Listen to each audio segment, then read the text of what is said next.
कृष्णाय वासुदेवाय हरये परमात्मने प्रणतः क्लेशनाशाय गोविन्दाय नमो नमः।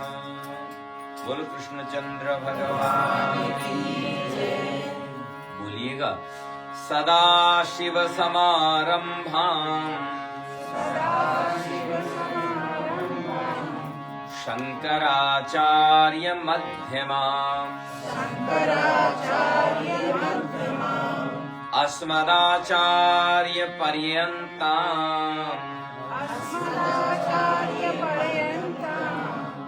वन्दे गुरु परम्पराम्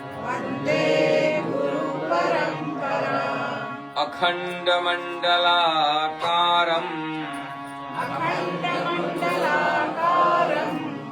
व्याप्तं येन चराचरम् तत्पदं दर्शितं येन तस्मै श्री गुरवे नमः।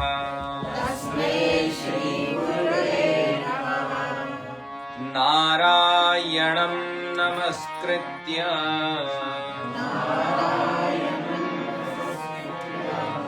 नरं चैव नरोत्तमम्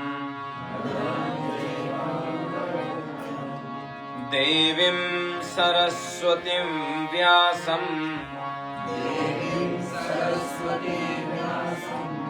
ततो जयमुदीरये।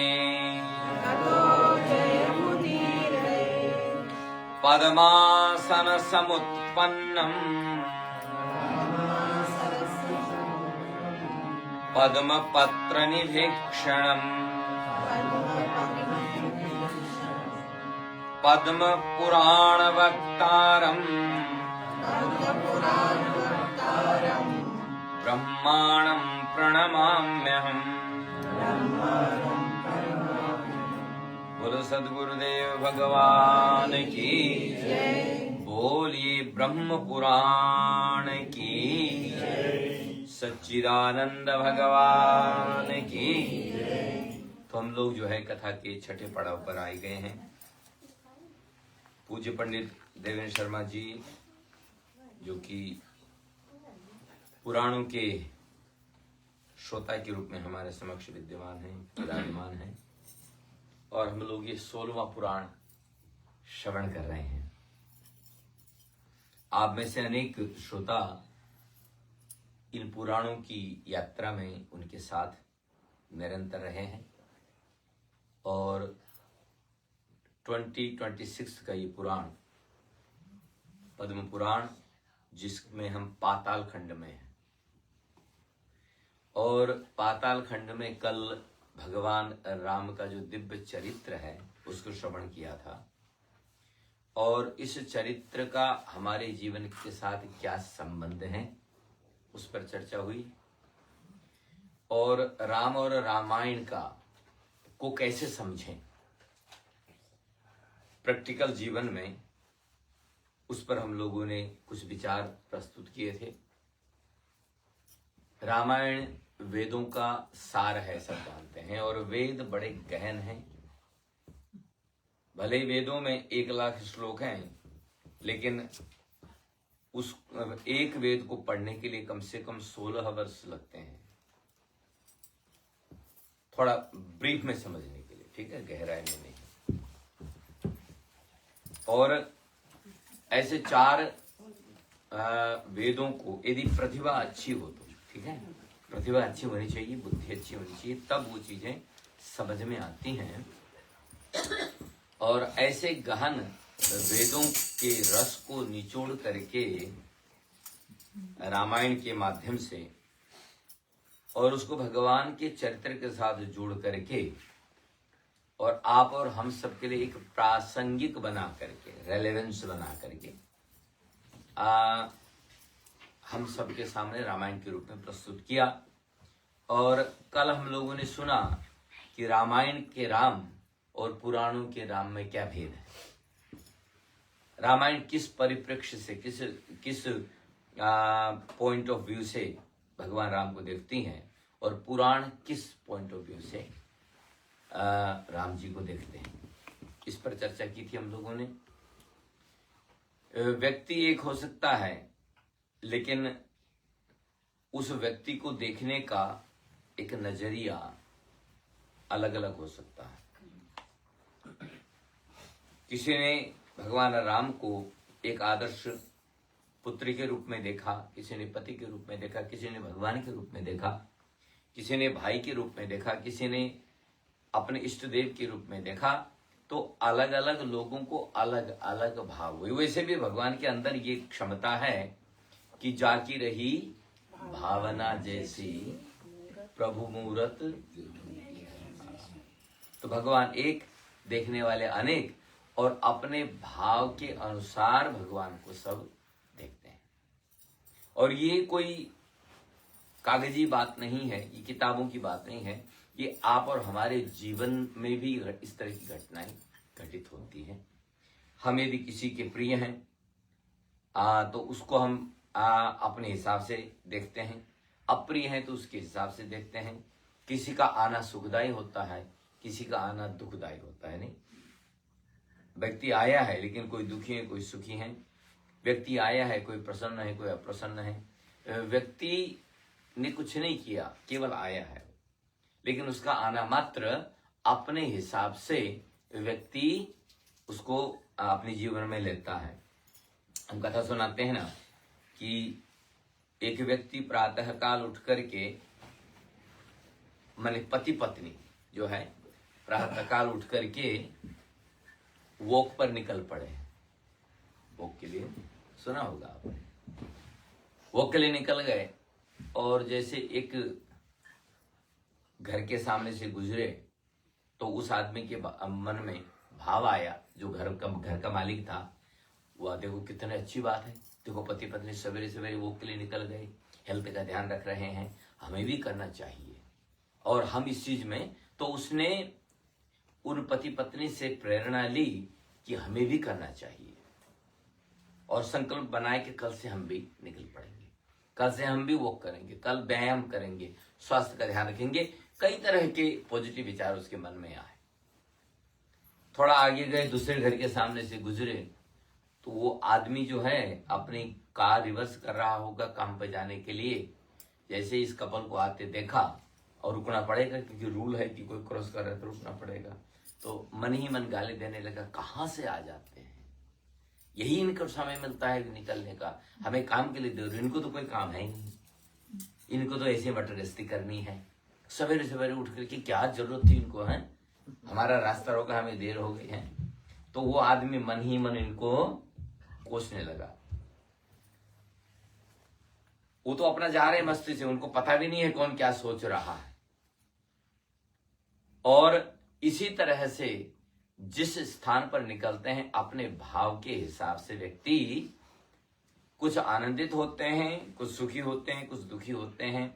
अपने हिसाब से व्यक्ति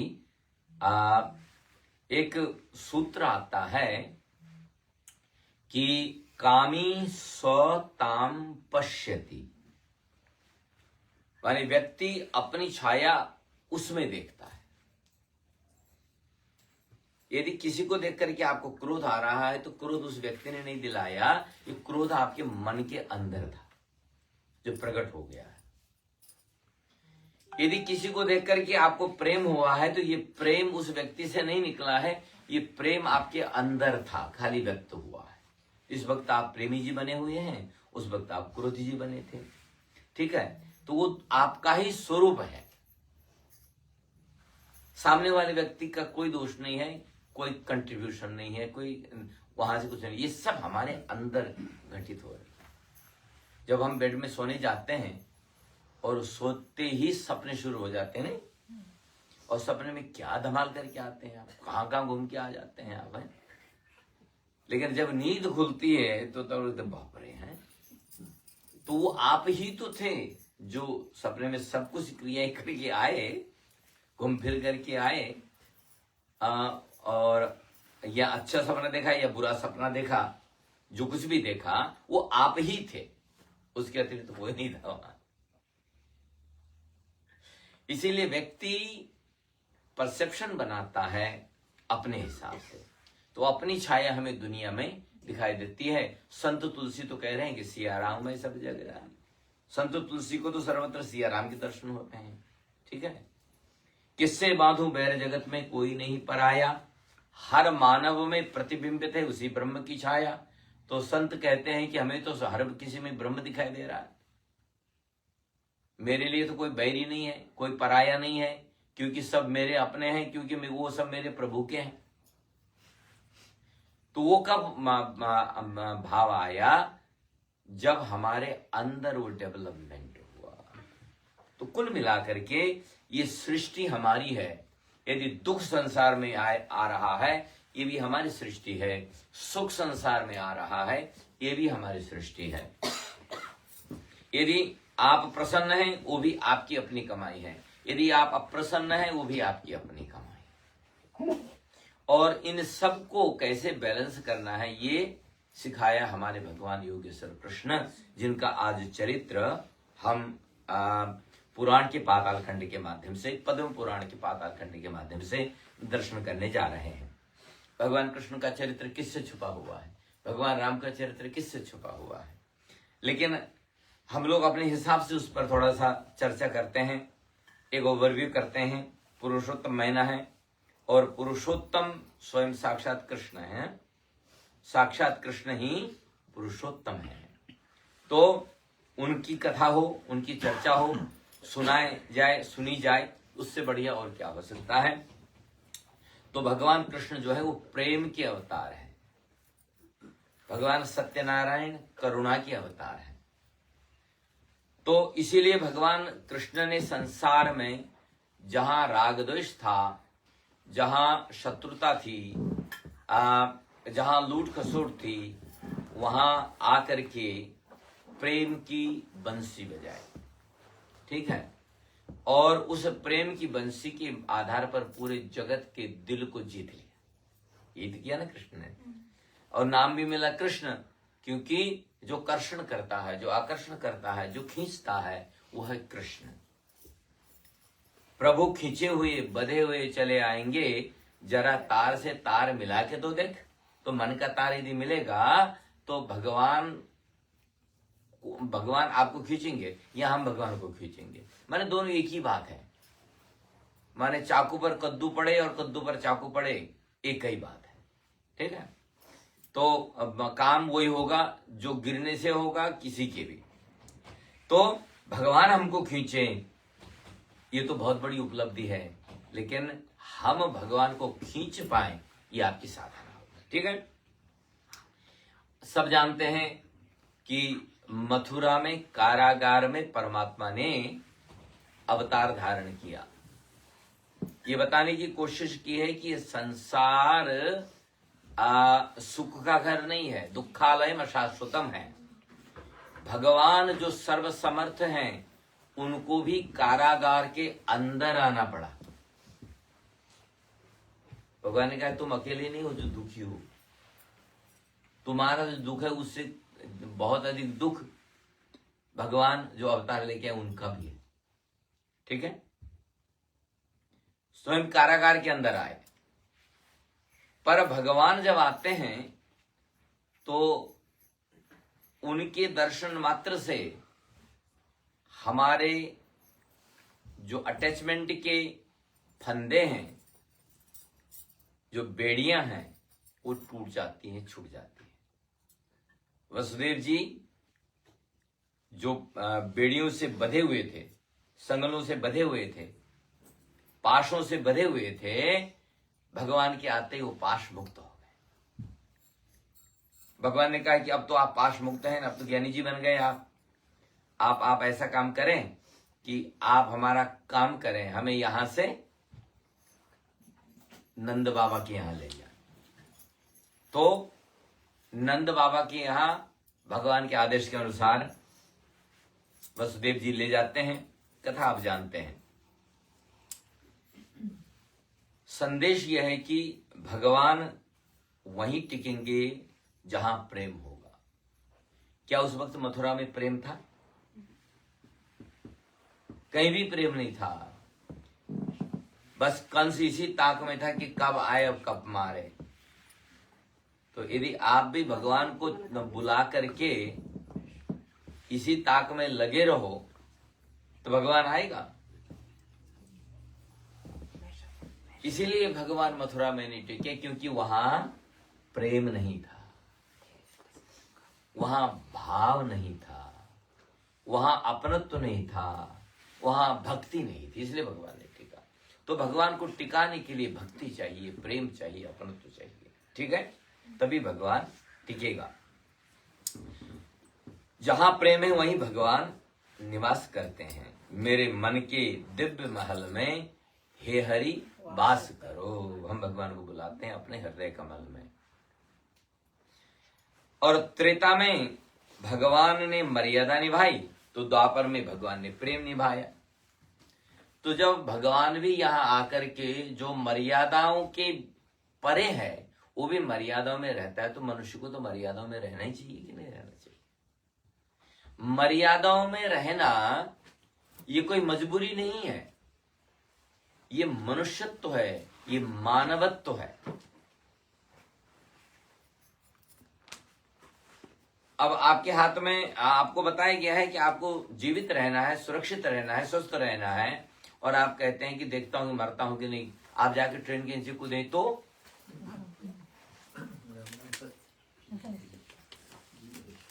आपके हाथ में भगवान ने शक्ति दी है, पैर दिए, हाथ दिए हैं, लेकिन यदि उनका दुरुपयोग करेंगे तो अच्छा, भोजन के बिना जीवन नहीं चलता। और आप कहते हैं कि ये लोग मना करते हैं जहर पीने के लिए, जरा चखें तो तब क्या होगा? तो हमको विवेक पूर्वक रहना होगा, मर्यादा में रहना होगा। क्या करना है क्या नहीं करना है उसको समझना होगा, क्या लेना है क्या नहीं लेना उसको समझना होगा। अब हमारा पंडित है, ये पंडित तो खाने पीने के लिए फेमस होते हैं, लेकिन ताला लगा दिया मुंह में 6 बजे के बाद, नहीं खाएंगे, नहीं खाएंगे, नहीं खाएंगे, खिला के देखो इसको, नहीं खा। तो ये मर्यादा है। एक जीवन में मर्यादा ली, एक संकल्प लिया, अब उसकी पूर्ति कर रहे हैं। तो श्रीमद् भागवत महापुराण के अनुसार नंद बाबा और यशोदा जो थे, ये पूर्व जन्म में द्रोण और धरा नाम के वसु थे। वसु एक देव कैटेगरी में आते। पहले दिन की कथा सुनी होती तो समझ में आता, नहीं दूसरे दिन की, जब हमने कश्यप ऋषि की संतानों की चर्चा की थी, उसमें से वसु, आदित्य, ये सब देवता है। तो उनका नाम था द्रोण और धरा। विवाह के बाद में पति पत्नी ने निश्चित किया कि यदि संतान आएगी हमारी कोख में तो स्वयं भगवान जैसी आएगी, नहीं तो संतान ही पैदा नहीं करेगी। और दोनों ने खूब तप किया और उनके जीवन में बड़ी बड़ी घटनाएं हुई, दुर्घटनाएं हुई, विपत्तियां आई। ऐसा लिखा एक समय कि द्रोण महाराज जो है भिक्षा के लिए गए हुए थे। उस वक्त ब्राह्मणों की वृत्ति होती थी भिक्षा मांगे, खाएं पिए और भजन करें, बस ज्यादा काम नहीं करना है। तो भिक्षा के लिए गए थे, इतने में एक घर में भगवान स्वयं अतिथि बन करके आ गए परीक्षा लेने के लिए। अच्छा, परीक्षा उसी की होती है जो इनरोल होता है, ठीक है, ध्यान रखना। यदि हमारे जीवन में कोई विपत्ति आ रही है ना, तो हमें यह सोचना होगा ये विपत्ति आई क्यों या संपत्ति आई क्यों। हमेशा सावधानी से सोचना होगा। देखो, जैसे एक डिटेक्टिव को ट्रेनिंग की जाती है, यदि कोई आदमी बढ़िया बोल रहा है तो क्यों बोल रहा है, खराब बोल रहा है तो क्यों बोल रहा है, बार बार आ रहा है तो क्यों आ रहा है, बार बार जा रहा है तो क्यों, वो डिटेक्ट, उनका काम ही यही है कि असेस करना कि उसके पीछे क्या हो सकता है ना। उसी तरह से व्यक्ति का भी डिटेक्टिव माइंड होना चाहिए कि जीवन में यदि उन्नति हुई तो क्यों हुई है, अवनति हुई है तो क्यों हुई है, सुख आया क्यों आया है, दुख आया, बिना कारण से तो कोई जीवन में मिलता नहीं है। ठीक है, बिना कारण से कुछ नहीं होता है। तो जो व्यक्ति असेस करता है कि ये क्यों घटना घटी है, वही सफल हो पाता है। यदि मिल गया, खा पी के सो गए, तो फिर जो सोवत है सो खोवत है। और घर में माता जी थी, इनका नाम था धरा। भगवान स्वयं अतिथि बन करके आ गए, शायद कथा आपने सुनी होगी। उन्होंने कहा कि मां भूख लगी है और परीक्षा थी, और उन्होंने देखा कि बर्तन तो घर में तो कुछ ही नहीं है। अब पतिदेव आए, कुछ लाए तो कुछ बने। उन्होंने कहा कि अभी हमारे पतिदेव भिक्षा के लिए गए हैं, थोड़ी देर में आ जाएंगे, तब तक आप स्नान ध्यान कर लीजिए और तब आपके लिए हम भोजन का प्रबंध करें। उन्होंने कहा देखो हम तो बहुत व्यस्त हैं, यदि कुछ नहीं है तो हम दूसरे घर में जाके भोजन करेंगे। उन्होंने कहा नहीं नहीं नहीं, घर में कोई अतिथि आए और बिना कुछ खाए चला जाए, और वो भी मांगने के बाद में, तो हमारे जो है गृहस्थ धर्म चला जाएगा हमारा। पहले लोग धर्म से बहुत डरते थे ना, पहले लोग धर्म के आधार पर ही जीते थे। उन्होंने कहा कि आप मुझे केवल 5 मिनट का समय दे दीजिए, आप यहीं विराजमान रहिए और आप नहा धो लीजिए, तब तक मैं आपके भोजन का प्रबंध करती हूँ। उन्होंने कहा ठीक है आप कीजिए। तो सामने एक दुकान थी और उसके पास गई, उसने कहा कि भाई मेरे घर में अतिथि आए हैं और पतिदेव घर नहीं आए हैं, और आप थोड़ा सा हमें अनाज दे दो, थोड़ा दाल चावल दे दो, और हाँ, और जैसे मेरे पति आएंगे वैसे आपके पैसे दे दूंगी मैं, या अनाज लौटा दूंगी, जो भी है। तो ये जो दुकानदार था, ये द्वापर में होने वाला कंस था। ठीक है, तो उसने कहा कि तुमको सब कुछ दे दूंगा मैं, लेकिन जो मुझे चाहिए मुझे दे दो तुम। तो उसने कहा भाई तेरे को क्या चाहिए, तेरे पास क्या कमी है, इतना तो भगवान ने सब दिया हुआ। लेक्चरबाजी हुई, इत्यादि हुई, और उसने कहा एक ही शर्त पर दूंगा, यदि तुम अपने दूध मुझे दोगे तो उनको आया क्रोध। उसने कहा भर, अनाज भरवाया, रखा, और उसी से आरी ने मांगी, उसी आरे से अपने दूध काट करके उसके मुंह पर मार करके चली आई, खून में लथपथ। और जैसे दरवाजे तक पहुंची, कहती है कि मैं आ रही हूं महाराज, जाना नहीं, भोजन कराऊंगी, बेहोश हो गई क्योंकि दर्द बहुत था। अच्छा, अब इतने दर्द में भी बड़बड़ा रही है कि जाना नहीं, भोजन कराऊंगी। और जब बाद में होश आया तो भगवान ने अपने गोद में सिर रख करके लेटाया हुआ था। ठीक हो गई, होश आया तो मतलब जो कटा फटा था सब ठीक हो गया। और भगवान मुस्कुराए।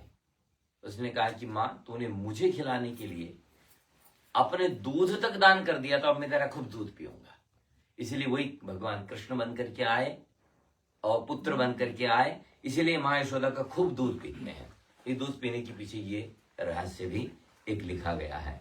इसलिए द्वापर में भगवान वही द्रोण और धरा नाम के जो पति पत्नी थे, वहां तप करने के कारण भगवान यहाँ पुत्र रूप में आए और मां यशोदा का दूध पिया। देवकी मैया का दूध नहीं पिया, क्योंकि यहां सब ये घटनाएं घटी हुई थी ना। भगवान जो करते हैं किसी कारण से करते हैं, ठीक है। यशोदा मैया का दूध नहीं पाया, देवकी का दूध नहीं पी पाए। इसके पीछे दूसरा एक ऐसा भी बताते हैं कि रामावतार में जब भगवान आए तो उनका बहुत अधिक प्यार था कैकेयी मैया से। कैकेयी मैया ने एक दिन मजाक में कह दिया कि अरे राम, तेरे को मुझसे इतना ही प्यार था तो तू मेरा ही बेटा बन के आता, मैं दूध पिलाती तुझे। तूने जन्म तो लिया कौशल्य से और दूध मुझसे पीता है। और तो भगवान ने कहा कि अगले जन्म में मैं भले ही जन्म तेरे से न लूं, लेकिन दूध तेरा ही पीऊंगा। तो कहीं क्या ऐसी कोई शास्त्रों में ऐसा नहीं है। साधु संत बड़े मजे से प्यार से ये कहते हैं कि ये त्रेता की कैकेयी द्वापर में यशोदा बन करके आई और भगवान को खूब माने बाल्यपन का खूब आनंद लिया। और भगवान का कर्ज भी था, भगवान की इच्छा के कारण वनवास दिया, अपयश लिया, क्या कुछ नहीं किया कैकेयी ने। तो उसका कर्ज चुकाया भगवान ने द्वापर में आकर के। और त्रेता में जब भगवान जहां भी जाते हैं तो वो इतने रूपवान हैं, इतने आकर्षक हैं कि हर किसी को लुभाते हैं। सबको लगता है भगवान को हम टच कर लें, माताओं को लगता है हम गोद में बैठा लें, ऋषि मुनियों को भी लगता है कि हमारा पुत्र हो जाए तो कितना अच्छा होता, ये हमारा मित्र हो जाता कितना अच्छा होता, ये सखा माने जैसे जैसे भाव बनते चले गए। बल्कि जब भगवान जंगल में दंडकारण्य में घूम रहे थे तो पेड़ पौधों तक को भी विचार हुआ कि भगवान मुझे हमें टच कर ले।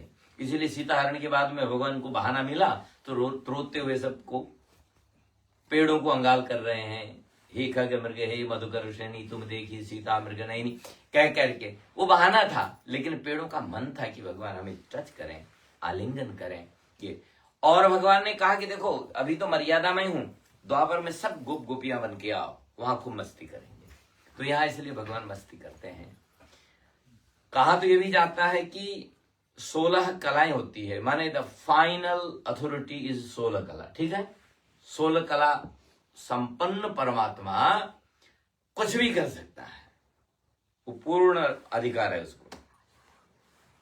और आज की लैंग्वेज में, पॉलिटिकल लैंग्वेज में कहा जाए तो जैसे विधानसभा में 500 सीट है ना, तो 500 की 500 सीटें आ गई। अब वो सरकार मजबूत हो गई, कोई विपक्ष है ही नहीं, कुछ भी कर सकती है। ठीक है, तो भगवान का विपक्ष है ही नहीं। अच्छा, राम जी का मान्यता यह है कि राम जी 12 कला लेकर के आए थे, इसलिए वो मर्यादा में थे। लेकिन भगवान कृष्ण 16 कला में आए तो अब उनके लिए कोई समस्या नहीं होती। मर्यादा मर्यादा अच्छा बुरा उनके लिए कुछ नहीं, कोई चीज मायने नहीं रखती है, क्योंकि सब कुछ उनका ही है, अच्छा भी उनका ही है, बुरा भी उनका ही है, सब। इसलिए सबसे महत्वपूर्ण और सबसे जो शक्ति संपन्न अवतार है वो है कृष्ण अवतार। ठीक है, और यहां लिखा है कि द्रोण और धरा ने भगवान को पुत्र के रूप में पाने की साधना की, इसलिए वे नंद और यशोदा बनकर वात्सल्य रस के अधिकारी हुए थे। यदि आपको भी इस जीवन में कुछ मिला है अच्छा या बुरा, तो पहले जन्म की कमाई हो सकती है। ठीक है, कर्म 3 तरह के होते हैं, एक प्रारब्ध, एक संचित और एक क्रियमाण। प्रारब्ध माने जो पहले करके आए थे, एक संचित जो कमाते चले जा रहे हो, एक क्रियमाण जो अभी अभी कर रहे हो। इन तीनों का मिला जुला जो फल है वही अच्छा या बुरा हमें मिला करता है। इसलिए कभी ऐसा है कि कड़वी दवाई भी जीवन में खानी पड़े ना, तो खा लेनी चाहिए। हो सकता है कि उसके बाद में कर्म मिट जाए, क्योंकि अवश्यमेव भोक्तव्यम कृतम कर्म शुभाशुभम। अच्छा या बुरा कर्म का फल तो हमको ही भोगना पड़ेगा। न पति को, न पत्नी को, न भाई को, न बंधु को, न मित्र को, कोई उसमें भोगेगा नहीं, भोगना आपको ही है। इसीलिए कर्म जो आपने किया तो भोग भी आपको मिलना है। और देवकी वसुदेव का एक पूर्व जन्म अदिति और कश्यप के रूप में भी माना गया है। कश्यप अदिति महातप कीना, यही भगवान के माता पिता भी हैं। ठीक है, यही जगत के जनक भी है, और वही इस जीवन में, इस द्वापर में जो है वसुदेव और देवकी बन करके आए हैं, और भगवान ने कृष्ण के रूप में उनके यहाँ अवतार लिया है। भगवान की जो बाल लीलाएं हैं वो बड़ी अद्भुत है। बाल लीलाएं क्या है? बड़ी अद्भुत हैं। अद्भुत माने उनके विषय में सोचना भी कठिन है कि ऐसा भी हो सकता है। बल्कि उसी वक्त के गोप ग्वाले जो हैं वो बड़े अचंभित रहते थे, ऐसा भी हो सकता है। जब 6 दिन का कन्हैया, कितने पुतना कितने टन की हुई होगी, काफी बड़ी थी है, कई सैकड़ों टन वाली पूतना को मार गिराते हैं, तो लोग कहते हैं ऐसे भी हो सकता है। क्योंकि पूतना जब ऊपर से गिरी तो आधा जंगल उसने तोड़ डाला। भगवान ने कहा इतनी भयंकर राक्षसी, ये मरेगी तो कहाँ हमारे गोप वाले जो है इनकी इसके लिए लकड़ी इकट्ठा करेंगे फिरेंगे। इसलिए ऊपर से भगवान ने कहा कि इसकी चिता ऊपर से बना के ले चलो। तो पेड़ खूब टूटे, उसी के ऊपर उसकी चिता गिरी। लेकिन फिर भी लिखा है कि जब वो पूतना का शरीर जलाया गया तो वैसे एक नहीं, उसके कई टुकड़े करने पड़े, कई चिताएं बनानी पड़ी, तब जाकर के वो जली। लेकिन जब शरीर जला तो चंदन की खुशबू आई, क्योंकि भगवान का स्पर्श प्राप्त हो गया था। तो बड़ा विचित्र है कि नहीं। अब जो है 3 महीने का छोटा सा कन्हैया एक बैलगाड़ी को आसमान में फेंक देता है जिसके ऊपर राक्षस बैठा हुआ। और गोप ये जो गोप थे वो पूछते कैसे हो सके, किसने लात मारी। और जो ग्वाले थे छोटे छोटे भगवान के सखा, अभी 2-3 साल के, वो आसपास ही खेल रहे थे ऐसे, वो बोलते कन्हैया ने लात मारी है। तो लोग हंसते हैं, क्या बात करते हो, अभी तो हिल नहीं पा रहा है। आज पहली बार तो उसने करवटें ली है, और करवट लेने का उत्सव तो आज मनाया जा रहा है। वो इतनी बड़ी गाड़ी को छलांग मार करके ऊपर उड़ा सकता है और उसके नीचे राक्षस दब के मर सकता है, असंभव। तो ये है विचित्रता, ठीक है। भगवान के लिए एक शब्द आता है शास्त्रों में, कर्तुम अकर्तुम अन्यथा कर्तुम समर्थ।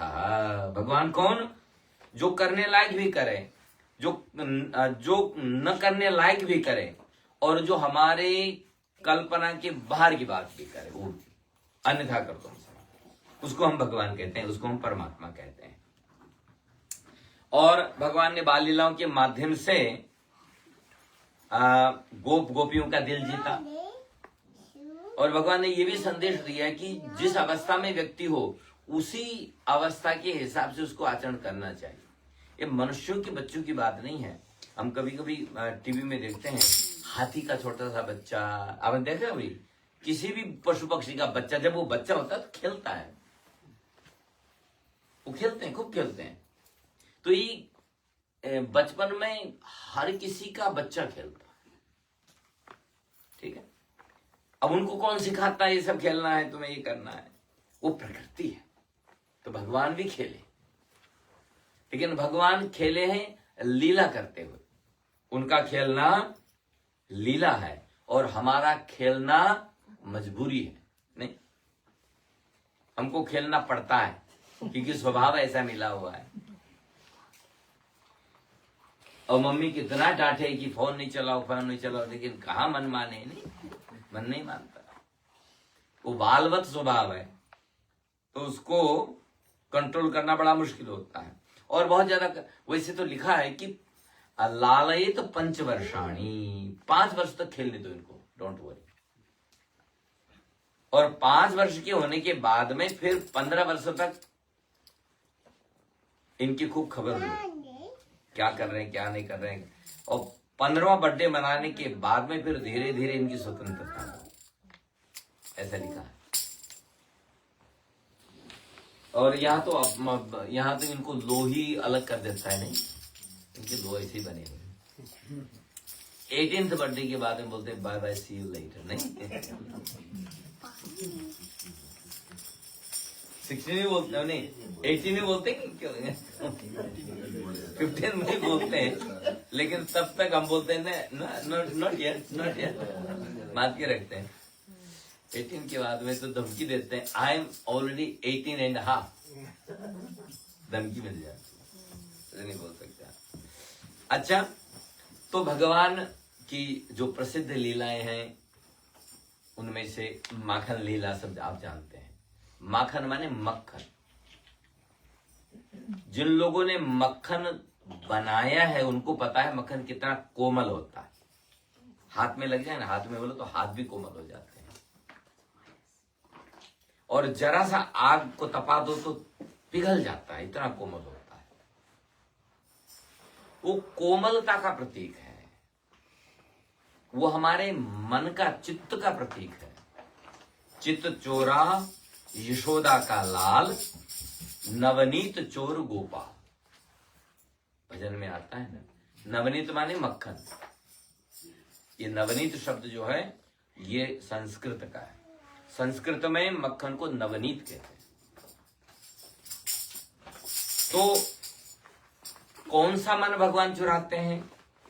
बोला जो निर्मल है, जो कोमल है, जो साफ है,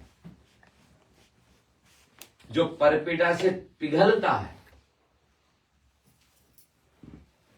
रामायण में संत तुलसी ने कहा कि संतों का जो हृदय होता है ना, संत हृदय नवनीत समाना। तो तुरंत उन्होंने कहा कि नवनीत और संत का हृदय, उसकी कल्पना आप कर रहे हो, लेकिन हमारा कहना यह है कि संतों का हृदय तो नवनीत से भी कोमल होता है। क्यों?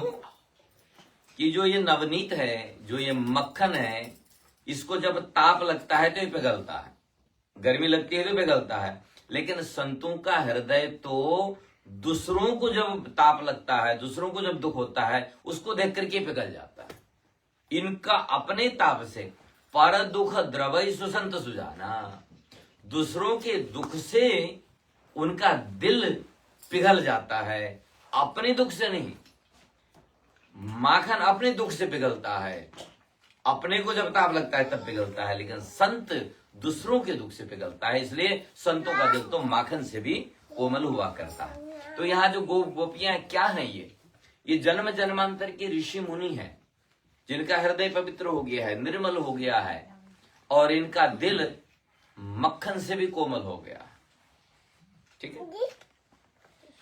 दो तीन चीजें माखन चोरी के हिसाब उसमें कहा जाता है कि सबसे बड़ी बात तो ये है कि उस वक्त के समाज में ये बताना जरूरी था कि मक्खन बिजनेस नहीं होना चाहिए। उस वक्त खाने पीने का वही था ना, दूध दही इत्यादि, यही बिजनेस था। भगवान ने अपने गोपियों को देखा कि दुबले पतले क्यों हो भाई। उन्होंने कहा हमारी मैया, हमारे बाबा जो है हमें मक्खन नहीं देते। क्यों नहीं देते? बोला बेचना है वहां। तो भगवान ने कहा तो गलत बात है, इनका पहला अधिकार बनता है और इनको मक्खन नहीं मिलता। बोला हम उस पर ध्यान देंगे। और फिर उन्होंने बछड़ों को देखा कि बछड़े दुबले पतले। बोला ये बछड़े दुबले पतले क्यों है? बोला इनका दूध भी छीन लिया जाता है। क्यों? क्यों बेचना है, उनको पैसा चाहिए, उनको फायदा चाहिए। तो इसीलिए भगवान चुपचाप बछड़े भी खोल देते हैं ताकि वो अपना दूध पी लें। और जो दूध लेकर के गोपियों ने जमा करके बेचने के लिए रखा, उसका जाके मटका फोड़ किया और ग्वालों को खूब खिलाया। बोला खाओ, पहले खाएंगे। अच्छा, भगवान का कहना यह था कि तुम्हें कोई कमी है तो नंद बाबा के पास आओ ना, वहां से ले जाओ जो चाहिए। क्या जरूरत है तुम्हें अपना अपना बिजनेस करने की और घर में पेट काट करके जीना? ये कोई जीना थोड़ी ना। भगवान ने कहा मस्ती से रहो, क्योंकि प्रेम से रहो, सद्भाव से रहो। बिजनेस में यही होता है ना, बिजनेस में मनमुटाव भी हो जाता है। भगवान ने कहा क्या 2 दिन की जिंदगी है, मस्ती से रहो। तो मक्खन चोरी के पीछे ये उद्देश्य है। एक तो भगवान ने कहा कि जिसका जो अधिकार है उसको मिले, और जितना मिलना चाहिए उतना मिलना चाहिए। क्रांतिकारी है भगवान यहाँ पर, जीवन भर क्रांति की है भगवान। और उनको बछड़ों का हिस्सा बछड़ों को दिलाया, गोपियों का हिस्सा गोपियों को दिलाया, और उसी से वो प्रसिद्ध हो। और तीसरा भाव ये भी है कि भगवान उसी गोपी के यहाँ पर जाकर के मक्खन खाते थे जो दूध दूधते हुए, दही बनाते हुए, उसको बिलोड़ते हुए ये सोचती थी कि कन्हैया आ जाए तो कितना अच्छा होता, कन्हैया आ जाए तो कितना अच्छा होता, कन्हैया आ जाए तो। और कन्हैया सुन रहा होता है सब ये, वो कहता है गोपी आऊंगा आऊंगा आऊंगा। वो तो लीला के कारण, जब कन्हैया जाते हैं तो गोपियां डांटती हैं कि कन्हैया तू फिर आ गया। तो भगवान कहते हैं कि गोपी पहले तो बुलाती हो फिर डांटती हो, मैं तो अपना घर समझ के आ गया, नहीं तो तेरे घर कौन आता। ऐसे लीला करते हैं भगवान। तो भगवान के लिए कोई पराया नहीं है। वैसे भी देखा जाए तो भगवान चोरी नहीं करते, ये तो एक व्यवहार है। चोर जीव है, भगवान का तो सब कुछ है। ठीक है, ना ये तेरा ना ये मेरा है भगवान का, पानी उसका, भूमि उसी की, सब कुछ उसी मान। सब कुछ उसी का तो है। चोर कौन है? जीव है। और मालिक कौन है? ए मालिक तेरे बंदे हम, तो हम भगवान के बंदे हैं। मालिक कौन है? दाता एक राम, भिखारी सारी दुनिया। तो दाता परमात्मा है और सब कुछ उसका है। हमने ताले लगा रखे हैं, हमने अपना बना रखा है। और भगवान कहता है कि भले ही तूने ताला लगाया है, अब मान लीजिए कि ये पूरा गांव भगवान का है, वो इसका लैंडलॉर्ड है और आप किराएदार हैं, और यदि भगवान आकर के कभी हलो हाई कर जाए, इसमें आपको दर्द क्यों हो भाई? उसका घर है, वो मकान है, आकर के कभी हलो हाई कर ही तो सकता है। भगवान की फैक्ट्री है संसार, उसने बिजनेस खोला है, ये संसार उसी का तो बिजनेस है। भगवान का बिजनेस क्या है? सृष्टि करना, पालन करना और संहार करना, यही उसका बिजनेस है भगवान का। तो अपने बिजनेस में अब कभी को आकर के कुछ भी करे, हम टीका टिप्पणी करने वाले कौन होते हैं? ठीक है। तो इसलिए जो लोग ये सोचते हैं भगवान ने चोरी की, वो एक केवल लोकल भाषा है, अन्यथा तो ये केवल परमात्मा की लीला है। बोलो कृष्ण कन्हैया लाल की जय। भगवान इसी तरह से न किसी के साथ भेदभाव किया, न कोई, माने मैया को भी उन्होंने चकमा दिया। गोपियों के यहां तो उन्होंने मटकी फोड़ी।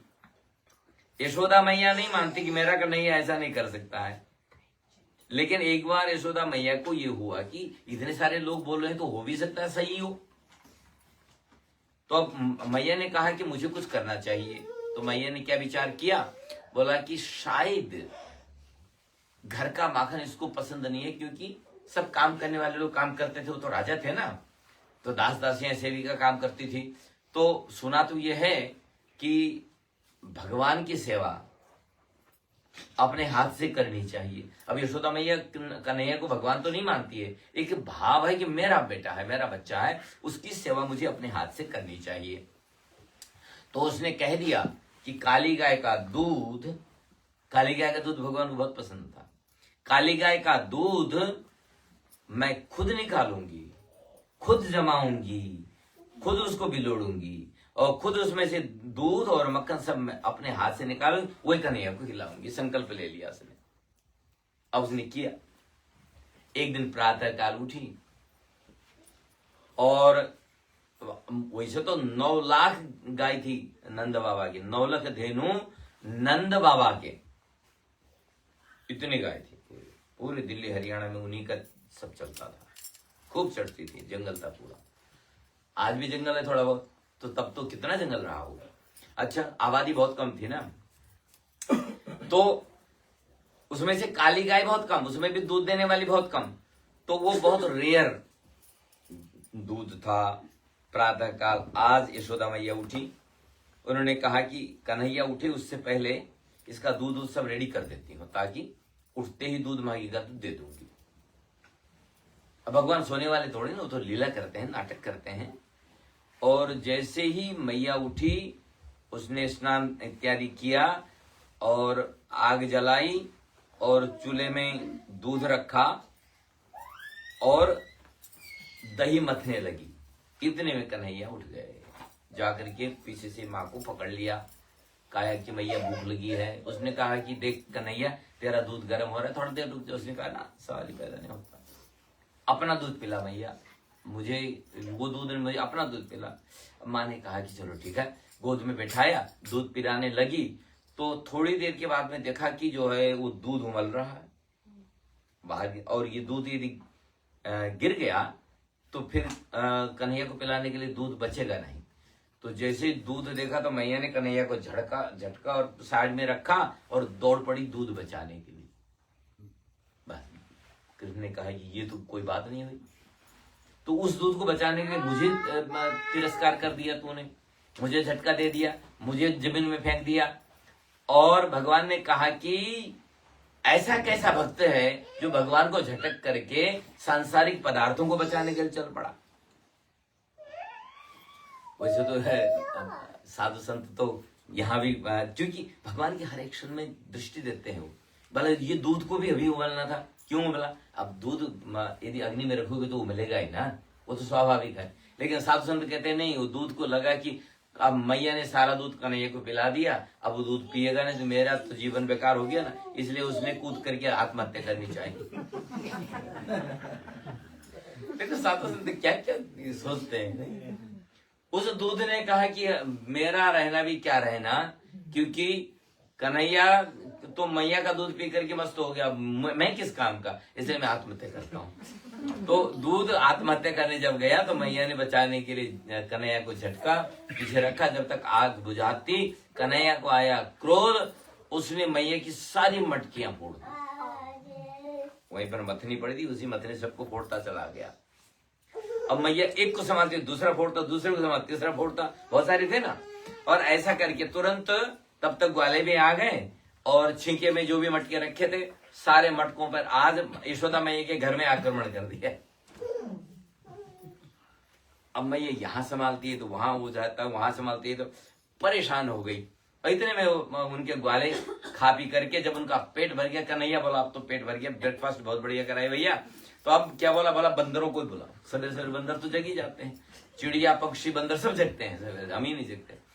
तो उन सबको बुलाया, और मैया यशोदा ने देखा कि मेरा मेहनत का माखन ये बंदरों को खिलाया जा रहा है। मैया ने कहा कि गोपियां ठीक कहती थी। अब कहा भगवान ने कोई भेदभाव थोड़ी नहीं किया, अपनी मैया के भी बर्तन फोड़े, क्योंकि उनको भी शिक्षा देनी थी अन्य गोपियों के। तो आज मैया पकड़ने के लिए कन्हैया के पीछे पीछे दौड़ रही है। तो गोकुल में प्रातः काल ये एक विचित्र हो रहा है, सारे गोपियां इकट्ठे हो गए, सब देख रहे हैं, आगे आगे कन्हैया, पीछे पीछे मैया दौड़ रही, पकड़ नहीं पा रही है। काफी कसरत करने के बाद में थक गई, पसीना आ गया और बैठ गई और कहा कि अरे ये तो अब खा पी करके इतना तगड़ा हो गया, इसकी तो पकड़ भी नहीं पा रही हूं मैं, तू पकड़ में आ जा, तो पकड़ में आ जा, नहीं तो बहुत मारूंगी। तो कन्हैया को ने विचार किया कि अब मैया थक गई है, पकड़ में आ जाना चाहिए, तो पकड़ में आ गए। मैया ने पकड़ लिया। मैया ने कहा कि लाओ रस्सियां लाओ, तो सब गोपियां आई गई थी ना, तो 1 2 10 20 सारी रस्सियां जो भी जोड़ती वो बस 2 अंगुल में रुक जाती, 2 अंगुल अब बांध नहीं पाती, गांठ नहीं लग पाती। अब कन्हैया मैया कहती तो बड़ा जादूगर है, ये रस्सी जितनी भी जोड़ती हो 2 अंगुल क्यों छोटी पड़ जाती है। तो साधु संत यहां भी देख रहे हैं, वो कह रहे हैं कि अभी मैया तुमको द्वैत है, मैं और मेरा है ना तेरा, मैं बांधूंगी। ये अहंकार जो है ना, अहंकार से परमात्मा बंधता नहीं है। जब तक समर्पण नहीं होगा परमात्मा नहीं बंधेगा, क्योंकि समर्पण होगा तो अर्जुन का रथ भी हाँक सकता है। वो जगत को हाँकने वाला आज अर्जुन का ड्राइवर बन गया, क्योंकि सबसे ऊंची प्रेम सगाई, दुर्योधन के मेवा त्यागे और साग विदुर घर खाई। राज सुयग युधिष्ठिर किन्हो तामे जुठन उठाए। देखो जब रासु यज्ञ किया था युधिष्ठिर महाराज ने, तो उसमें सबने सब रिस्पॉन्सिबिलिटी ले ली, लेकिन भगवान ने कहा कि मैं पत्तल उठाऊंगा, जूठे बर्तन उठाऊंगा मैं। इन साधु संतों के खाए हुए जो जूठे बर्तन है ना, भगवान ने कहा मैं उनको उठाऊंगा। तामे जूठन उठाए और प्रेम के बस अर्जुन रथ हांक्यो। तो परमात्मा को बांधने के लिए क्या चाहिए? विशुद्ध प्रेम चाहिए। विशुद्ध प्रेम और प्रेम में फर्क क्या है? एक दिखावटी प्रेम है और एक नैसर्गिक नेचुरल प्रेम। अब इस पर सोचते रहना कि नेचुरल प्रेम कैसे हो सकता है और अननेचुरल कैसे हो सकता है। और हम लोग नाटक करना बहुत अच्छी तरह जानते हैं, और बहुत ज्यादा प्रेम दिखाए ना कोई व्यक्ति, तो वो नेचुरल नहीं हो सकता है। ठीक है, माँ का या पिता का प्रेम नेचुरल होता है, इसलिए वो जल्दी से hello hi how are you, कहां से आए, कहां जा रहे हो, बच्चों के पीछे नहीं पड़े रहते हैं, वो डांट फटकार भी देते हैं। ये कोई उठने का टाइम है, ये कोई आने का टाइम है, ये कोई जाने का टाइम। इसका अर्थ ये नहीं है कि उनके अंदर प्रेम नहीं है, वो नेचुरल प्रेम। और बच्चों को चोट लगे तो आंख से आंसू भी निकल आएंगे, कोई कष्ट हो गया तो आंख से आंसू भी निकल आएंगे, और ज्यादा ही कष्ट हुआ तो कई बार हार्ट अटैक की प्रॉब्लम। माने उनका प्रेम कोई कम नहीं है, लेकिन वो दिखावटी नहीं। दिखावटी प्रेम थोड़े दिन टिकता है, ठीक है, और उसके बाद में एक संत कह रहे थे कि जब हम किसी के घर जाते हैं तो खूब सेवा होती है, लेकिन 1 दिन 2 दिन 3 दिन, यदि 3 दिन से ज्यादा टिक गए तो टिकना ही नहीं है, चौथे दिन कोई पूछेगा नहीं। क्योंकि हमें पता है उसके घर का मालिक जो है, स्वामी जो है, पति, उसको तो चाय मांगने पर भी नहीं मिलती है, और हमें केसर का दूध मिल रहा है। ये 3 ही दिन की माया है, ये चौथे दिन कोई नहीं पूछेगा, इसीलिए वो भाग जाते हैं फटाफट 3 दिन की। तो वो नेचुरल प्रेम और कृत्रिम प्रेम की परिभाषा हुआ करती है। तो भगवान ने मधुर लीलाएं की है, माधुरी लीलाएं की है। भगवान की 2 तरह की लीलाएं हैं, एक माधुरी लीला है और दूसरी ऐश्वर्य लीला है भगवान की।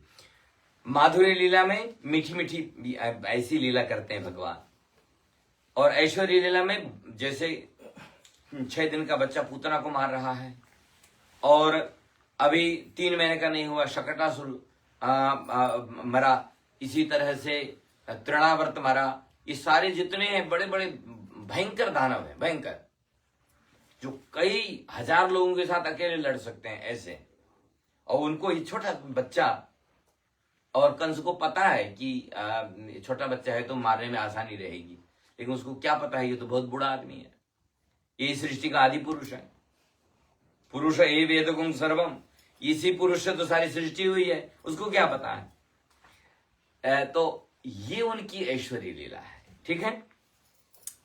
तो ये माखन लीला भक्त का शुद्ध निर्मल हृदय भगवान चुराते हैं, प्रेम से हृदय जीत लेते हैं। क्या संदेश है इसका कि अपना हृदय निर्मल और सरल बनाओ, और तो भगवान आपका दिल भी चुराएंगे। जहां सच्चा प्रेम है वहां स्वतः भगवान आते हैं, बिन बुलाए आते हैं। भगवान नियमों से नहीं भाव से बदलते हैं। भगवान को आप कहें कि जो नियम भी जरूरी है, लेकिन आप ने नियम बनाए कि 4 बजे प्रातः आरती होनी ही है ना। अब वो नियम तो आप पूरा कर रहे हैं, लेकिन भीतर से सोच रहे हैं कि 4 बजे का नियम क्यों बनाया मैंने, है ना। अब मन में कुड़नपन है, दुखी हैं आप, क्या फायदा है उस नियम का, प्रेम ही नहीं हुआ तो भावनाओं से भगवान बचते हैं, प्रेम से बचते हैं, नियमों से नहीं। कर्तव्य और साधकी, यही आदर्श है जीवन का। अपना जो कर्तव्य है उसको ईमानदारी से निभाएं और सादा जीवन रखें। अपने कर्तव्य को प्रेम से निभाना चाहिए, एक बोझ से नहीं, ठीक है। कर्तव्य जो सामने आपके आया है उसको बड़े प्रेम से भगवान को धन्यवाद देते हुए कि आपने ये काम दिया है, अवश्य करेंगे, ऐसे निभाना चाहिए। प्रकृति से जीवन जुड़ा रहना चाहिए। हम प्रकृति से दूर होते चले जा रहे हैं। छोटी छोटी खुशियों में आनंद खोजने का प्रयास करना चाहिए। जब कोई भारी भरकम ये लॉटरी निकलेगा तब हम पार्टी करेगा, ऐसा नहीं है। जरा सा भी जीवन में उपलब्धि होती है उसको मनाइए, उसको सेलिब्रेट कीजिए। ये बांसुरी जो भगवान बजा रहे हैं वो अहंकार को छोड़ने की बात है, क्योंकि बांसुरी अहंकार रहित है। बांसुरी के अंदर खोखलापन होता है, नहीं छेद होता है। छेद न हो तो बजेगी क्या? यहाँ कितनी बांसुरियां घूम रही, कोई बज पा रहा है? क्योंकि सब भरे पड़े हैं, एक जन्म से नहीं जन्म जन्मांतर से। मीरा जी बच पड़ी थी, बांसुरी उनकी खाली थी, इसलिए कन्हैया ने ले लिया। तो बांसुरी खाली होती है तभी मधुर ध्वनि निकलती है। जब मन अहंकार से खाली होता है तब भगवान की धुन बजती है। भगवान के मित्र बन जाओ। भगवान के मित्र कब बन पाएंगे? जब हमारे संबंध सच्चाई के आधार पर रहेंगे। तो कृष्ण अपने मित्रों माने ग्वालों के साथ समान रूप से खेलते हंसते हैं, भोजन करते हैं। और एक बार ऐसी लीला की कि ब्रह्मदेव को भी चक्कर आ गया, आपने देखा ना। भगवान ने कहा सब अपने घर से भोजन लेके आएंगे और एक दूसरे को खिलाएंगे। और ब्रह्मदेव तभी आ गए और भगवान ने कहीं से अचार छीना, किसी से मक्खन छीना, किसी से रोटी छीनी, किसी से साग छीना, और दोनों हाथों में दबा करके उंगलियों में अचार घुस करके और यहाँ लगा के ऐसे खा रहे हैं। ब्रह्मा चक्कर में पड़ गए। ये कोई ये ब्रह्म का अवतार हो सकता है जो खाने पीने के लिए, देखो इसके उंगलियों में अचार घुसा हुआ है, मुंह में जूठन लगी हुई है, ये लोगों के मुंह से छीन के खा रहा है। एक श्रीदामा नाम के गोप थे, उनके घर में कुछ था नहीं, गरीब थे बेचारे, तो छाछ ही थी, मैंने मट्ठा, वो भी खट्टा, और उसको लगा कि कन्हैया ने कहीं मेरे ये जो मट्ठा है खट्टा है इसको चख लिया तो सबके सामने बोलेगा कि देखो देखो ये खट्टी छाछ पी रहा है और कुछ नहीं लाया है, मेरा बदनाम हो जाएगा। फटाफट गटक गए, पी गए और मुंह में रख लिया। कन्हैया कहाँ है तेरा, बता बता। खोल मुंह लगा करके मट्ठा छीन लिया उससे। तो ब्रह्मदेव को उससे कराना ही था ना ये ब्रह्म। तब फिर वो लीला हुई, उन्होंने कहा कि इनके गायों को चुराता हूँ, बछड़ों को चुराता हूँ, और उसके बाद गोपों को चुरा लिया, और भगवान ने पुनः सृष्टि ऐसी कर दी और भगवान ने ब्रह्मदेव को घर से बाहर भगवा दिया। ऐसा हुआ कि ब्रह्मदेव ने कहा कि ये तो खा पी रहे मस्त है, इनकी गायियां है ना, उनको छुपा देता हूँ, छुपा दिया। अच्छा, अब गोप वालों ने कहा कि भैया कन्हैया गायियां नहीं दिखाई दे रही हैं, बहुत देर से हम लोग खा पी रहे हैं। उन्होंने कहा तुम लोग मस्ती से रहो, मैं जाके गाय को देखता हूँ। जैसे भगवान गए तो इधर से गोपों को बिठा लिया ब्रह्मा जी, उधर गाय और इधर ग्वाले गाय। तो भगवान ने कहा ये ब्रह्मदेव का है। तो फिर उन्होंने 2 स्वरूप बनाए, 2 स्वरूप नहीं कई स्वरूप बनाए, वही गाय बन गए, वही ग्वाले बन गए और वही ब्रह्म भी बन गए। ब्रह्मा जी के पास जाकर के वहां सेवकों से कह दिया कि नकली ब्रह्मा आ रहा है, उसको घुसने नहीं दे रहा। और जब असली ब्रह्मा जी आए ये सब लीला करके तो सेवकों ने धक्का मार के घर से निकाल दिया कि तुम नकली हो। भाई असली कहाँ है, बोला बैठे हैं, अंदर जाके कन्हैया हंस रहे हैं। तब उनको ब्रह्मा जी को पता चला कि मेरे से बहुत भारी गलती हो गई, जिसके कारण मुझे ये पद मिला था उसी के साथ मैंने टसन ले लिया, उसी के साथ मैंने लीला करना प्रारंभ कर दिया। तो तब क्षमा मांगी है। फिर ग्वाले भी लौटा। 1 साल लग गया इस सब में, मनुष्य का 1 साल लग गया, ठीक है, और ब्रह्मदेव का 5 मिनट भी नहीं लगा होगा, उससे भी कम लगा होगा, क्षण भर में ही लिया 1 मिनट। अच्छा 1 दिन लगा, ठीक। इसमें देवताओं का 1 दिन होता है, ब्रह्मा जी का तो और भी लंबा है, ब्रह्मा जी का 1 महीना 1 कल्प हो जाता है, 1 दिन 1 कल्प हो जाता है, ऐसा कुछ है। तो वो बड़ा लंबा, उनका थोड़े समय में ही सब लीला कर ली, तब तक यहाँ पर पूरा साल हो गया था। और गोपियों ने उसी वक्त तो सारे गोपों का विवाह भी हो गया था। तो देखा जाए तो भगवान के साथ ही विवाह हुआ था सबका, इस तरह से। अच्छा, तो ये भगवान का जो है मधुर लीला है। अब थोड़ा ऐश्वर्य लीला पर चर्चा करेंगे। भगवान के ऐश्वर्य रूप को हम लोग विचार कर लें। भगवान जब मधुर लीला करते हैं तो वो अपने रखते हैं, नहीं, भाई की तरह, बंधु की तरह, मित्र की तरह, पुत्र की तरह अपने लगते हैं। और जब वो ऐश्वर्य लीला करते हैं तो लगता है ये कौन है, नहीं, ये तो वैसे नहीं। देखो अर्जुन के साथ भगवान की कितने रिश्ते थे? 3 पंडित जी कह रहे 3। तो 3 में एक तो वो कुंती के पुत्र थे। तो कुंती कौन थी? भगवान की बुआ थी। फुआ ही बोलते हैं, नहीं हम लोग बुआ बोलते हैं, लोग फुआ बोलते हैं, है ना, फुआ। तो फुआ का बेटा एक, और दूसरा सुभद्रा जी कौन थी? उनकी बहन। और सुभद्रा जी अर्जुन की पत्नी थी, तो दामाद भी हो गए, नहीं। और तीसरा वो परम मित्र थे। तो पंडित जी बिल्कुल ठीक कह रहे हैं, 3 बड़े बड़े नाते थे, ठीक है। फिर भी जब भगवान ने महाभारत के समय विराट रूप दिखाया तो अर्जुन कांप रहा था ऐसे। वो कहते हैं आप कौन है, आपको पहले कभी नहीं देखा ऐसा, मैंने अब कभी नहीं जाना। तो जब भगवान ने कहा तुम मेरा रूप देखना चाहता है, बोलो रूप क्या देखना है, रात दिन तो देख रहा हूं, आपके साथ तो रहता हूं मैं, आप मेरे साथ तो रहते हैं, क्या देखना है। बोला कि नहीं नहीं, जो तू देख रहा है वो अलग है, तूने मेरा असली स्वरूप देखा नहीं अभी तक। जब माता ऐसी धमकी देती हैं तो तब डर लगता है, नहीं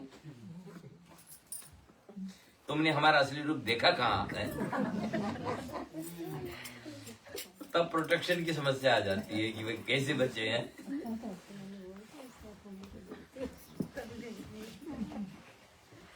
आज भगवान कह रहे हैं अर्जुन से कि तूने मेरा असली रूप देखा कहां।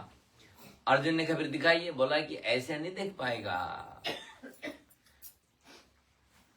न तुम इन साधारण नेत्रों से नहीं देख पाओगे, तो दिव्यम ददामिते चक्षुः, तुम्हें दिव्य दृष्टि देनी पड़ेगी हमें।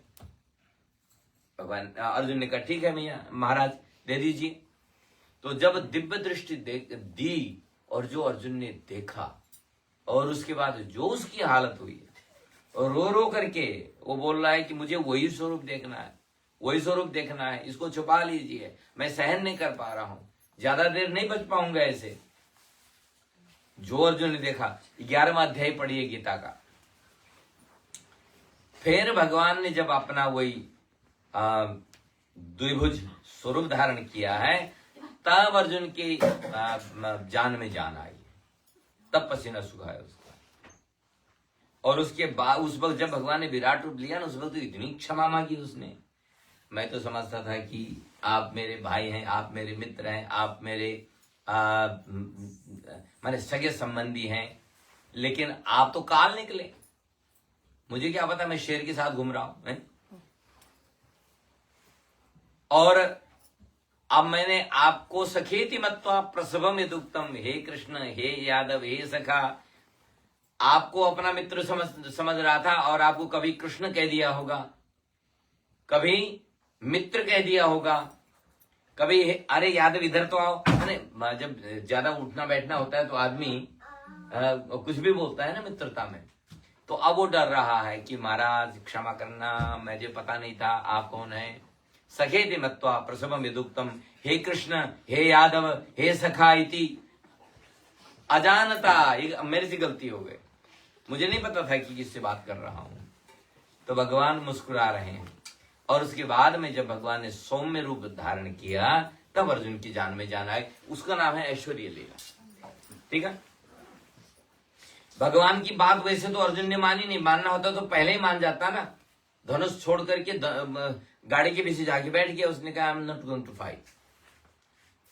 और इतनी मशक्कत करने के बाद में, मेहनत करने के बाद में, दुनिया भर में घूम के सारे सेनाओं को एकत्रित किया, अब जब लड़ने का टाइम आया तो बोलता है I am not going to fight. बच्चे का जैसा हुआ कि नहीं। फिर भगवान ने डांटा उसको और उसके बाद उससे कहा कि अब तो तेरा कर्तव्य बन गया है ये, अब तुझे अच्छा लगे या ना लगे तुझे करना पड़ेगा, सहो अब, ठीक है, अब तो करना पड़ेगा।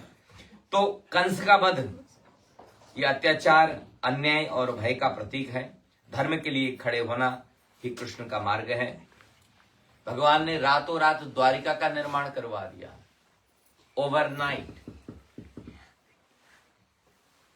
पूरा नगर बनवा दिया। ये उनकी ऐश्वर्य लीला है। पढ़ने के लिए गए 64 दिन में 64 दिन में 64 फैकल्टीज पास कर लिया। एक दिन में लॉयर बन गए, दूसरे इंजीनियर बन गए, डांसर बन गए, संगीतज्ञ बन, एक दिन चाहिए उनको बस। एक एक दिन में एक एक फैकल्टी पास करते चले गए, क्योंकि जिसके श्वासों से वेद निकला है उसको क्या पढ़ना है। लेकिन अब एक मर्यादा रखी, गुरु के पास गए, 64 दिन में ग्रेजुएशन, अब घर जाना है। और घर जाने से पहले गुरु से कहा कि मैं गुरु दक्षिणा क्या दूं। गुरु ने कहा तेरे जैसा शिष्य मिले इससे बढ़िया और क्या चाहिए हमें, मेरा तो जीवन सार्थक हो गया। लेकिन फिर भी अपनी गुरु माता से पूछ लो क्या चाहिए। गुरु माता के पास गई थी, उसने कहा कृष्ण भेजने का मन नहीं कर रहा है, प्रेम हो गया है तुमसे। हमने सुना है कि आप वो सब कर सकते हो जो कोई नहीं कर सकता है। एक ही बेटा था, समुद्र में नहाने के लिए गया था, आज तक वापस नहीं आया।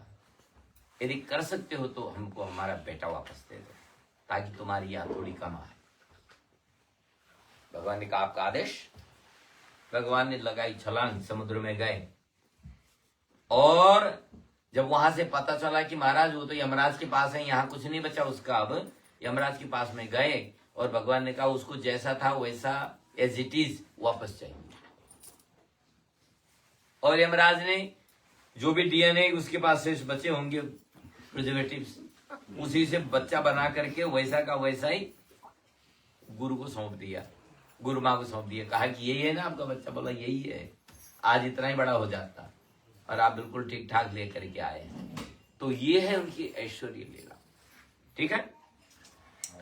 और इसी तरह से पूतना का उद्धार करना, गोवर्धन पर्वत को उठा लेना, ये कोई साधारण व्यक्ति की बात नहीं है, उसके बस की बात नहीं है। और जब आप कभी भगवान की जो ऐश्वर्य लीलाओं को पढ़ेंगे तो आप आश्चर्य में रह जाएंगे कि भगवान के ऊपर कितनी विपत्तियां आए, लेकिन कोई विपत्ति उन तक नहीं पहुंची। ये जो कंस का जो ससुर था ना, कंस हिमसेल्फ बहुत बलशाली था, लेकिन भगवान गए तो भगवान को उस पर अस्त्र भी नहीं उठाना पड़ा, केवल गर्दन पकड़ी है। पहले गर्दन से उठाया ऐसे, वहीं ऊपर बहुत ऊंचे मंच पर बैठा हुआ, वहां से पटका है नीचे और फिर उसके ऊपर खुद कूद पड़े हैं, उतने में मर गया। और इतना बलशाली कंस चाणूर मर्दन श्लोक में कहा गया है। और इतने बलशाली योद्धा को खेल खेल में ही समाप्त कर दिया। कंस के पास जाने से पहले एक कुबलया पीठ नाम का हाथी था, उसके अंदर 10,000 हाथियों के समान बल था। बताते 10,000 हाथी और वो अकेला हाथी, इतना बलशाली था। और उसको रात भर इन्होंने शराब पिया, नशा करवाया। अब वो हाथी वैसे पशु है, ऊपर से उसने पी लिया शराब, ऊपर से नशा, अब वो कितना पागल होगा बताओ। तो सवेरे जब कृष्ण आए तो कृष्ण के पीछे पीछे भगवान ने कहा कि ये नहीं मानेगा। महावत से कहा कि अपना हाथी संभालो, तो महावत भी ऊपर नशे में था। तो भगवान ने कहा कि इनको भेजना पड़ेगा, इनका फाइनल ऑपरेशन। तो फिर हाथी को पकड़ा है, पैर से पकड़ा, ऐसे घुमाया और हाथी को जो ऊपर फेंका है तो आप तक कहां गया बताएं? इतना ऊपर फेंका, नहीं तो कहने वाली बात है गिरा है नीचे। फिर उसके दांत तोड़े हैं, एक अपना ले लिया, एक बलदाव को दिया और तब अंदर गए। तो यह है उनकी ऐश्वर्य लीला। जहां माधुरी लीला के लिए यशोदा मैया गोपियां रात दिन आंसू बहाते हैं, वैसे ही जो दुष्ट हैं भगवान के पराक्रम को देख के डरते हैं। जब भगवान कंस की सभा में गए तो माताओं को तो लगा कि अपना कोई आ गया, लेकिन वीर पुरुषों को लगा कि ये तो महावीर है। योद्धाओं को ऐसा लगा, अनुभव हुआ। वो वीर को वीर दिखते हैं और जिनके मन निर्मल हैं, जो ऋषि मुनि थे, साधु संत, उनको अपना इष्टदेव नजर आ रहे हैं। एक भगवान और लोगों ने विविध प्रकार से दर्शन किए, अनुभव किया है। यह है भगवान की भगवत्ता। ठीक है, भगवान तभी वो कहलाते हैं। और जब मथुरा में भगवान गए तो भगवान ने उससे पहले लीला की। क्या लीला की? सबसे पहले तो ये धोबी था, धोबी बढ़िया कपड़े प्रेस करके ले जा रहा था। और ग्वाल वालों ने कहा कि कन्हैया हम शहर जा रहे हैं पहली बार, और कल मेला लगेगा, धनुष यज्ञ था ना, और उस मेले में ये कपड़े हमारे कुछ ठीक नहीं है। तो उस धोबी से कहा कि धोबी भैया, हमारे ग्वालों की जो कपड़े हैं थोड़े गंदे हो गए हैं, तो तो तुम बढ़िया बढ़िया कपड़े ले जा रहे हो, दे दो थोड़े बहुत। तो उसने डांट दिया, उसने कहा कि राजा महाराजों के कपड़े हैं, कहाँ वाले गांव के अनपढ़ गवार आ गए, भागो यहां से। तो भगवान ने कहा कि हमने तो प्यार से मांगा था, लेकिन तुमने प्यार से नहीं दिया ना, अब त्रेता में जो नहीं किया है तो द्वापर में करूंगा। इसलिए भगवान ने केवल उसकी ठोड़ी पर ऐसे कट मारी और सिर अलग। सब लोग देख रहे हैं, अरे बाप रे, बिना हथियार के केवल कट मारने से गर्दन उड़ जाती है। सब लोग सावधान हो गए। उसके बाद गोपों से कहा कि पहनो जितने कपड़े पहनने, कोई रोकने वाला नहीं, किसी ने नहीं रोका। लेकिन वो फिट तो होते नहीं थे, क्योंकि यहाँ खा पी करके मोटे तगड़े लोग थे सारे, और वो गोप जो थे कि दुबले पतले।